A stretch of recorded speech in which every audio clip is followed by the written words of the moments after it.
How bold of you to come here yourself. Too complicated for your little zombie friends. The fake Necromancer stalked forward, though he kept himself between us and the ramp. Says the wannabe, Blaze called over my shoulder. He let out a snort. I don't know what you want with the brat, but she's our property now, and we don't like ponies taking our stuff. I shook my head. She's a pony, not a thing to be had. Oh, and who's going to stop us? Drawing myself taller, I stared defiantly at his concealed face. Me. He laughed, a mockery intermingled with his malice. You self-righteous little bitch. You think you're different. You take what you want just the same. Or did poor Brass slit his own throat? The fake Necromancer pointed a hoof at the corpse. Out of the corner of his eye, I saw Blaze stiffen and look away. Self-defense, even if a fight was inevitable, I told myself. It was a flimsy excuse that would hardly hold up against deeper analysis, but for the moment, it kept my mind from wandering out of reality. Enough of your painfully weak games. I brandished my blade. Step aside, and I'll let you go. A futile attempt at intimidation, but I had to try. If there was even the tiniest chance of avoiding such a dangerous foe, it was worth making myself look like a fool. You'll let me go? I don't think so. My boss wants the Necromancer's head on a platter. If I dangle your entrails in front of her, maybe she'll come out of her little hidey hole. Narrowing my eyes, I ever so slowly lifted myself into a more agile stance. What? You think I didn't figure out that magic wasn't yours? He cocked his head. Thought you could make me think you a shadow walker? I mentally raised an eyebrow. There was something strangely flattering in the assumption that I was powerful enough to sell myself, to trade a piece of my being for a darker power, such that I might wield spells as a Pegasus. Especially since the tales were myth. Not that I was dismissing it based on its status as a legend. Not after Ivory. However, my first guess would have been a unicorn hiding under illusionary magic. With a flourish, he continued. No. I felt it, and no. Knew that you didn't bear a touch of the dark I lunged, deciding that if he was going to make death threats, then I was going on to showboat. He was going to pay for his ego. There was a split second of frozen surprise, but he was paying more attention than I'd given him credit for. He moved just enough for me to miss his neck, my blade plunging into his robe and through his barrel. He let out a scream, his long knife trembling out of his robe as he vanished into a burst of red. I kicked the weapon across the ground, where Blaze's aura deflected it towards her former cell. Whether or not it reached the prison, I don't know.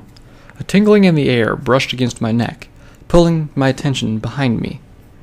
Halfway about, as far as I made it to another wave of light, washed over the world.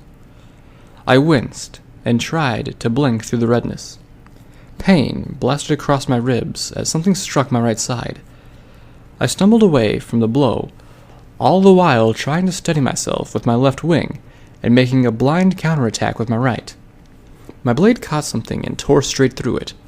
Whatever it was far too easily to have been cut to be my mark. As my sight returned, I caught the barest glimpse of the fake Necromancer's silhouette before he was gone again. The tingling returned, but this time it brushed across my left side. I got a forehoof up, but my frantic effort only stopped one of his hooves. I gasped as I was sent sprawling. I gritted my teeth, pushing the disorientation away. My muscles summoned instinct, and a half roll later, I was at least right side up. Scrambling to my hooves, I was just in time to see Blaze hobble charging straight at the fake Necromancer. I wanted to shout at her to back off, but I couldn't find the breath. Despite her highly telegraphed assault, her wild headbutt managed to glance off the edge of his chin. She reared up, a frenzy of blows coming from her forehooves, but all she struck was the red-tinged air. The fake necromancer appeared again, throwing a couple of his own forehoof blows to her side, followed by a headbutt to the back of her skull. Her cries became grunts as her jaw snapped shut. She brought herself around to face him, but this only succeeded in letting him buck her square in the chest. She skidded across the dirt with an unceremonious crash. A touch of rage trickled in, intermingled with my own growing concern. My body wanted to rush to her side, but that almost certainly would have been the end of us. Until the shadow of the fake necromancer no longer loomed over us, all I could do was hope that her injuries weren't life-threatening. By now, a dark spot had spread across the necromancer's robe. The stink of sweat, intermingled with the scent of blood, practically radiated from him. "Push him harder! He'll buckle soon!" my mind yelled. Holding up a wing high, I slashed towards him with a wide, obvious arc.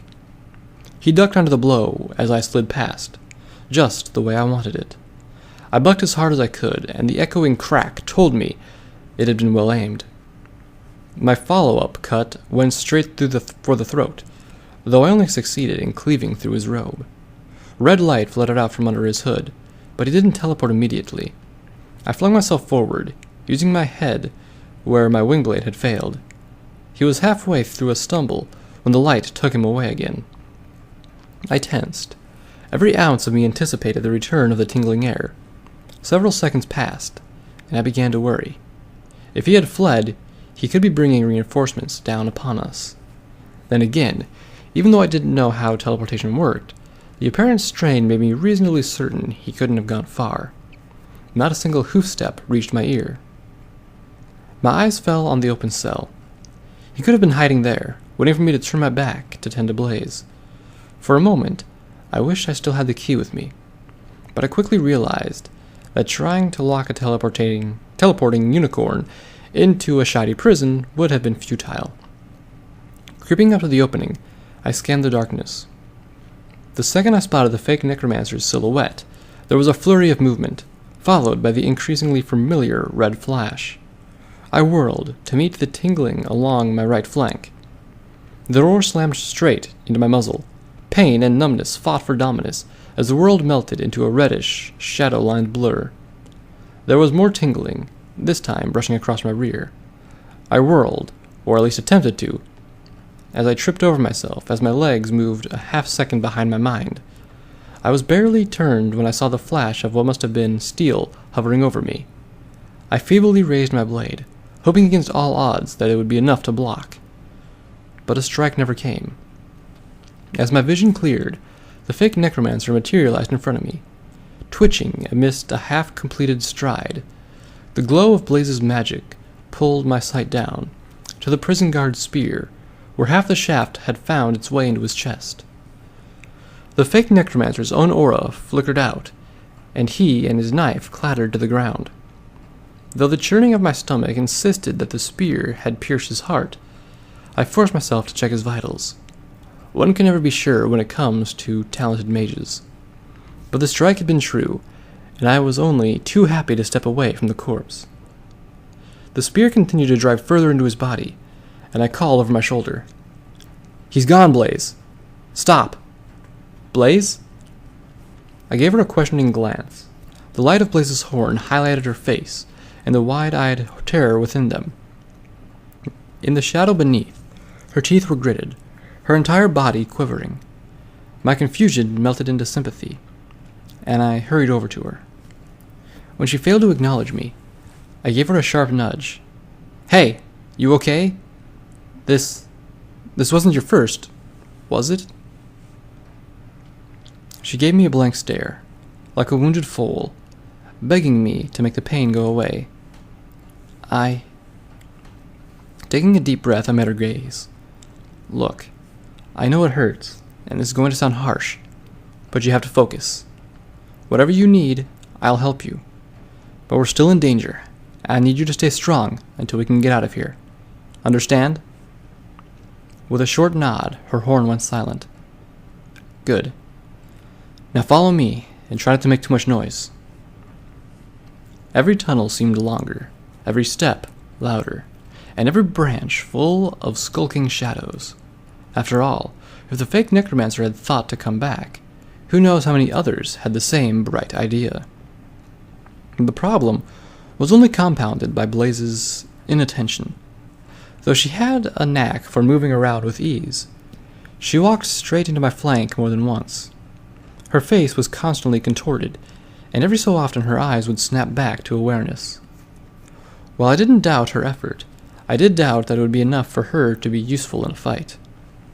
I found myself watching out for the both of us, and, once again, the strain was taking its toll. My nerves wound tighter with each flicker of a shadow, each echo that wasn't our own. We hadn't even seen the slightest soul, and all that did was make me wonder when our luck would run out. The worst was the final stretch to the exit, and not just because it was the final stretch. While the uninterrupted length was intimidating coming up, having only the heart of the enemy's base to flee to made me magnitudes more nervous. As the white of the exit grew, I felt my heart was going to pop. What lay hidden behind the curtain of blinding light? What stalked behind us, hungry for our exposed flanks? I decided that should there be enemies waiting, we had little choice but to charge forth. It was a plan that, given Blaze's state of mind, failed to fill him with confidence. But it was our best chance of survival. I scooted up against the mouth of the corridor. I held my wingblade poised and ready to strike, but the entrance was as quiet as it was when I arrived, and the only sounds to reach my ears were the faint cries and distant clatter of metal. Slipping along a cliff, I craned my neck to get a look at the topmost edge, to see if the sentry had returned, but our post remained abandoned. I motioned for Blaze to advance as I started rummaging through my flight satchel. The signal, a coarse white ball, was exactly where I'd left it. Ivory's words floated through the back of my mind. Step on it when you're ready. Though the ball had felt sturdy enough, once it was between my hoof and the ground, it gave way like a dried-up sandcastle. Particles drifted away, evaporating into thin air until there was nothing left. I turned to watch for the zombie, and nearly let out a yelp. The pale Pegasus was already standing beside me. After a few moments to calm my heart attack, I pointed towards the zombie. Your ride. What? Why? Blaze's eyes drifted toward my back. I'm not strong enough to carry you. Not in a combat zone, anyway. Now, hurry up. She opened her mouth, but thought better of it. With one more look of uncertainty, she gingerly slid herself onto the zombie's back. Flapping my wings, I took to the sky, towards what little cloud cover there was. We were almost home free when I spotted some rapid movement out of the corner of my eye. A Pegasus and a Griffin were headed our way. Even though they weren't closing particularly fast, this was a problem. I couldn't very well lead them back to our rendezvous point. I glanced at Blaze, who looked like she was going to be sick, and her zombie carrier. I wondered just how maneuverable it was, and if we could lose the bandits. But without any additional safety gear, I couldn't be sure that Chase wouldn't accidentally turn Blaze into a pancake. Option B, then, would be to fall back and fight, delay them as long enough for the zombie to get away. After that, I could give them the slip on my own. My body ached, protested against another battle, and especially against 2-on-1.